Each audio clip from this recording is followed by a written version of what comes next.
Hello students, IIT JEE maths academy में आपका स्वागत है। इस वीडियो में आपके साथ डिस्कस करूंगा चैप्टर 3D का प्रॉब्लम जो जेईई में 2020 में 8 जनवरी को शिफ्ट 1 में आया हुआ प्रॉब्लम है।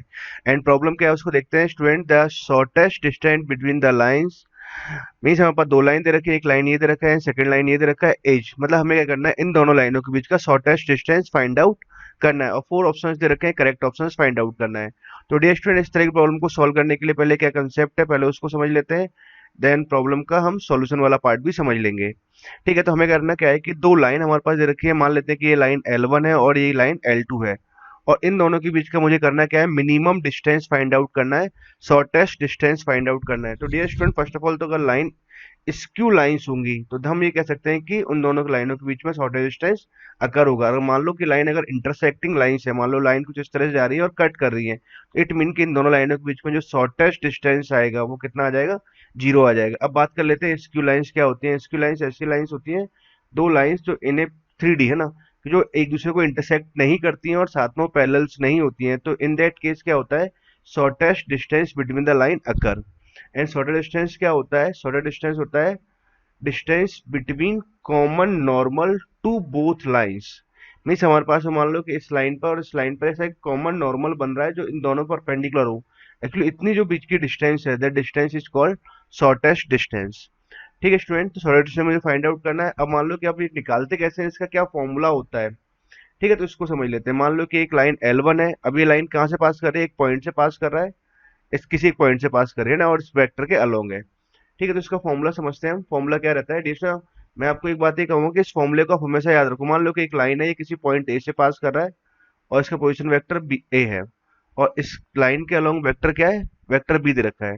और मान लेते हैं कि एक लाइन ये हमारे पास देखा है सी, मान लेते हैं कि लाइन किसी सी पॉइंट से पास कर रही है और इस लाइन के अलोंग वेक्टर क्या है, वेक्टर डी दे रखा है। ठीक है, और मुझे करना क्या है, shortest distance P Q find out करना है सपोज। ठीक, तो इसके लिए एक फॉर्मूला रहता है कि जनरली क्या है, आपको डायरेक्टली इस फॉर्मूले को याद रखना चाहिए। अभी फॉर्मूला आता है कैसे, थोड़ा बहुत हल्का से मैं आपको ब्रीफ में समझा देता हूँ। मान लो कि ये लाइन पी क्यू के अलॉन्ग मुझे अगर वेक्टर निकालना है, तो जो पी क्यू है एक्चुअली वो दोनों लाइनों में परपेंडिकुलर है। तो इस लाइन के अलॉन्ग वेक्टर मालूम है, इस लाइन के मुझे अलॉन्ग वेक्टर पता है, यहाँ वेक्टर बी है और इस लाइन के अलॉन्ग वेक्टर डी है। तो पी क्यू के अलॉन्ग जो वेक्टर आएगा वो वेक्टर कितना आ जाएगा, बी क्रॉस डी वेक्टर आएगा। ठीक है स्टूडेंट, नाउ सेकंड थिंग हम एक काम ये करते हैं कि मान लेते हैं कि जो ए सी वेक्टर है, ठीक है, ये पॉइंट सी यहाँ ले लेता हूँ मैं ना। अब ए सी वेक्टर का इस पी क्यू के अलोंग अगर हम प्रोजेक्शंस लेंगे, तो जो पी क्यू डिस्टेंस आएगा, पी क्यू के अलोंग जो वेक्टर है उसके अलोंग प्रोजेक्शंस लेंगे तो कितना आ जाएगा हमारे पास, ये पी क्यू डिस्टेंस आ जाएगा। तो ए सी वेक्टर का, और मान लेते हैं कि इसको नॉर्मल वेक्टर एन दे देते हैं, तो एन इज इक्वल टू, अगर ए सी का अगर नॉर्मल के अलोंग हमने प्रोजेक्शंस लिया तो प्रोजेक्शन कितना आ जाएगा, A C dot N upon normal के अलोंग प्रोजेक्शंस ले रहे हैं तो अपॉन मॉड ऑफ एन आ जाएगा। तो एक्चुअली ये क्या आ जाएगा, this projection is called distance P Q. तो पी क्यू डिस्टेंस का एक्चुअली क्या फॉर्मूला रहता है डियर स्टूडेंट, आपको ये फॉर्मूला याद रखना है, और इस फॉर्मूले को आप हमेशा याद ही रखिए ना, ये काफी काम आता है प्रॉब्लम को सॉल्व करने। एक्चुअली हम डिस्टेंस के बारे में बात कर रहे हैं तो आप चाहो तो यहाँ पर मॉड भी लगा सकते हैं। ठीक, नाउ अब मुझे करना क्या है, P Q distance find out करना है। तो ठीक है, वो डिस्टेंस आसानी से फाइंड आउट कर सकते हैं। कैसे, कि अगर हम L1 L2 के बारे में अगर बात करें, कंसेप्ट तो क्लियर है। अगर L1 के बारे में बात करें तो L1 एक लाइन है जो क्या कर रहा है, एक पॉइंट से पास कर रहा है, पॉइंट ए मान लेता हूँ, और पॉइंट है हमारे पास 3,8,3 से पास कर रहा है। ठीक है, और इस लाइन के अलोंग अगर हम वेक्टर की बात करें तो क्या है, वेक्टर आ जाएगा 3,-1,1। ये वेक्टर आ गया, और दूसरा एक लाइन ले लेते हैं, ये वाली जो लाइन है मान लेते हैं कि पॉइंट सी, सी पॉइंट आ गया -3,-7,6।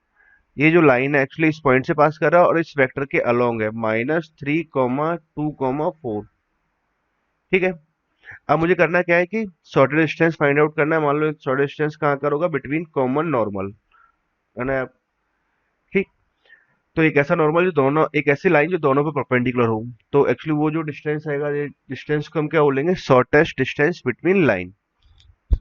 ना मुझे करना क्या है, अब इसके अलोंग वेक्टर फाइंड आउट करना है। इसको हमने जनरली क्या बोल रखा है, एन वेक्टर, और एन वेक्टर कितना आ रहा है, बी क्रॉस डी वेक्टर आ रहा है। तो हम क्या करेंगे, पहले एन वेक्टर निकाल लेते हैं बी क्रॉस डी करके। ठीक है, तो बी क्रॉस डी जब आप निकालोगे तो आई जे और के कैप हमने यहाँ लिखा। ठीक है, क्रॉस फाइंड आउट करना है। बी वेक्टर मान लेते हैं कि this is a vector B, और मान लेते हैं कि ये वेक्टर डी वेक्टर है।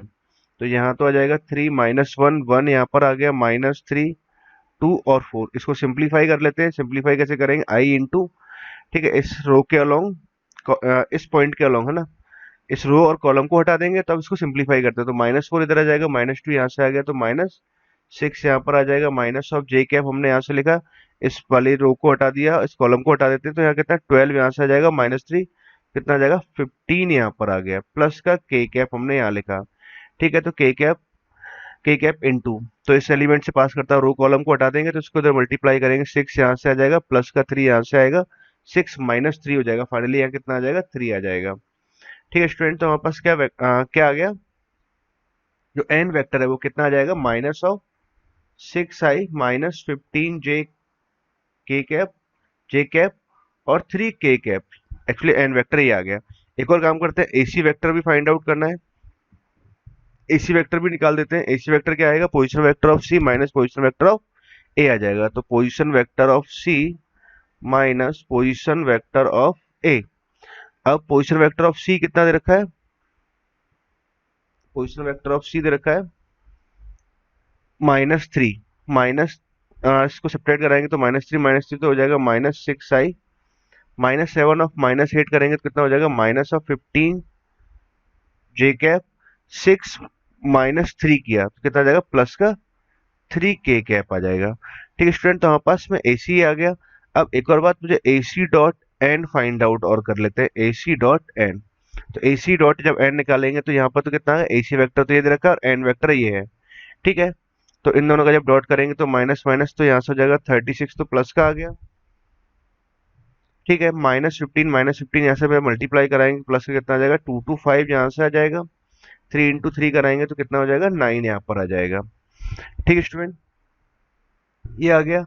अब इसका हम सम फाइंड आउट कर लेते हैं, 36 + 9 तो कितना हो जाएगा 45 यहाँ से आ गया, और 45 + 25 अगर ऐड करते हैं तो कितना हो जाएगा, 45 + 5 हो जाएगा 50 और 70, तो ये कितना हो जाएगा 270 आ जाएगा। ठीक है स्टूडेंट्स, एसी डॉट एन तो ये आ गया। नाउ अब मुझे करना क्या है, मॉड ऑफ एन और फाइंड आउट करना है, क्योंकि यूजिंग दिस फॉर्मूला क्या था, एसी डॉट एन मुझे फाइंड आउट करना है, साथ में मॉड ऑफ एन और फाइंड आउट करना है। तो मॉड ऑफ एन और निकाल लेते हैं।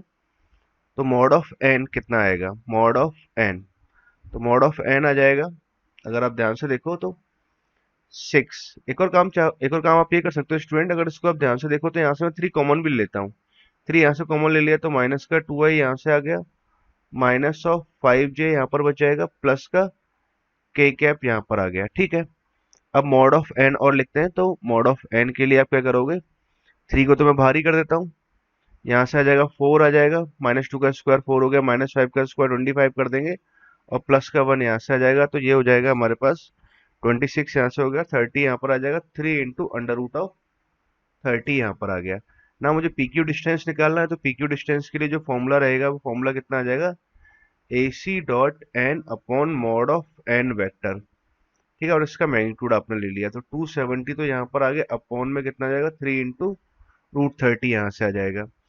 ठीक है स्टूडेंट्स, अब ना उसको सिंप्लीफाई कराएंगे, 3 से क्या हो जाएगा, 9 टाइम्स यहाँ से ही कैंसिल हो जाएगा, तो 9/√30 यहाँ पर लिखा हुआ है। ठीक है, इसको और थोड़ा सिंप्लीफाई कर लेते हैं।